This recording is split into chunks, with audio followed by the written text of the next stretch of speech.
Eto, mainit na balita. Mainit ang nagiging pahayag ng isa sa mga players ng Thailand ngayon na si Chanatip Jakrawan. Ayon kasi sa kanya, umaasa lang daw ang national team natin sa mga naturalized players kaya tayo nananalo.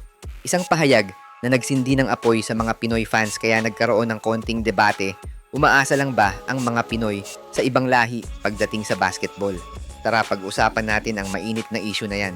Pero bago yan, like and subscribe lang mga kabady para sa latest basketball news and highlights. Siya nga pala mga idol, sa mga naghahanap ng legit na Gilas jerseys at iba pang paraphernalia ng Gilas, pwede mong i-click yung product link sa gilid ng aking mga video at makikita mo na sa kanan ang lahat ng legit stores na nagbebenta ng mga high quality merch ng Gilas. Maraming salamat mga idol.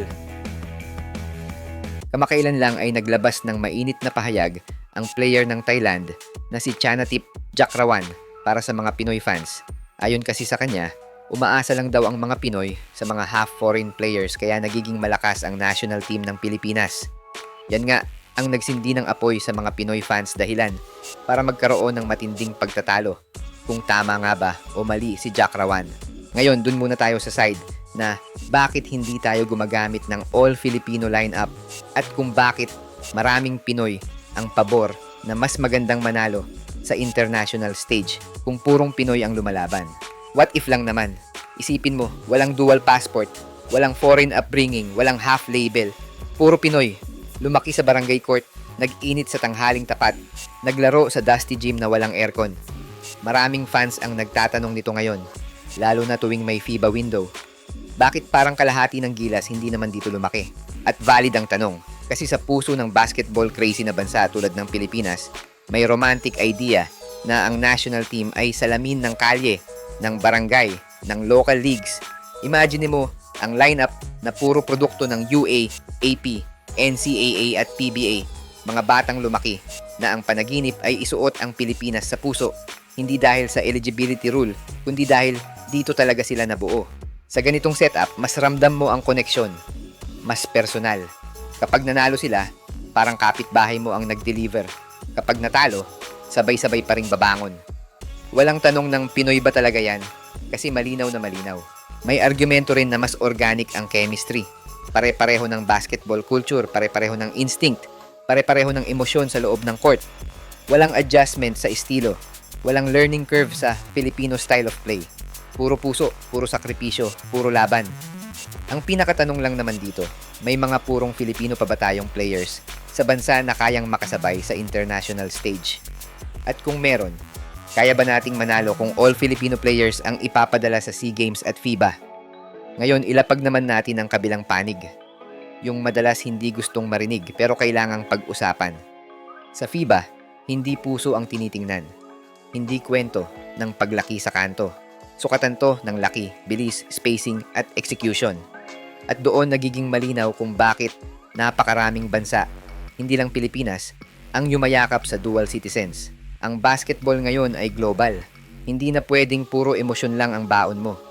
Kapag humarap ka sa Europe, Africa o Middle East, ang kalaban mo mga 6'7" pataas na may guard skills. Kung ipipilit mo ang all-Filipino lineup ng walang sapat na size at international exposure, hindi lang talo ang nakukuha. Minsan, nadudurog ang kumpiyansa. Ang mga half-foreign na Pinoy, Pinoy pa rin yan. Dugo pa rin nila to. Hindi kasalanan na lumaki sila sa ibang bansa at sistema. Sa katunayan nga, advantage pa yun. Nadadala nila ang international fundamentals, disiplina, at mindset na kailangan sa FIBA level. Hindi nila inaagaw ang lugar. Pinupunan lang nila ang kakulangan. At tingnan mo rin ang resulta. Tuwing competitive ang Gilas sa Asia at world stage, kadalasan may halo. Local grit plus international experience. Hindi dahil kulang ang pusong Pilipino, kundi dahil kailangan ng balanse para makipagsabayan. Mas mahalagang tanong siguro ay hindi kung bakit marami silang half, kundi kung paano natin palalakasin ang grassroots para dumating ang panahon na ang all-Filipino lineup ay hindi na what if, kundi ready na talaga.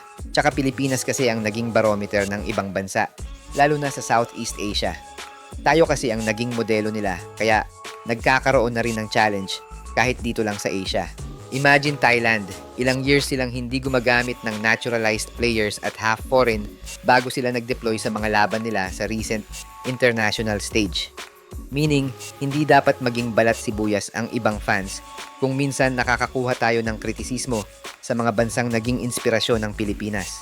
Kaya ngayon tingnan mo, Thailand, Indonesia at Vietnam nagsisimula ng gumamit at maghanap ng international prospects para mapalakas ang team nila. Baka nga napapatanong sila, bakit hindi pa nila ginawa yan dati para nagkaroon ng katapat ang Pilipinas sa Southeast Asia? Ngayon, ang tanong ko sa iyo, Idol, tama ba si Jack Rawan? Sa mga gusto pala manood ng laban ng Gilas sa FIBA World Cup qualifiers nang walang delay at free for life, magbibigay po kami ng free live streaming link. All you have to do is i-like lang po ang aming Facebook at YouTube channel para mabigyan po kayo ng unlimited access sa mga sports games sa buong mundo.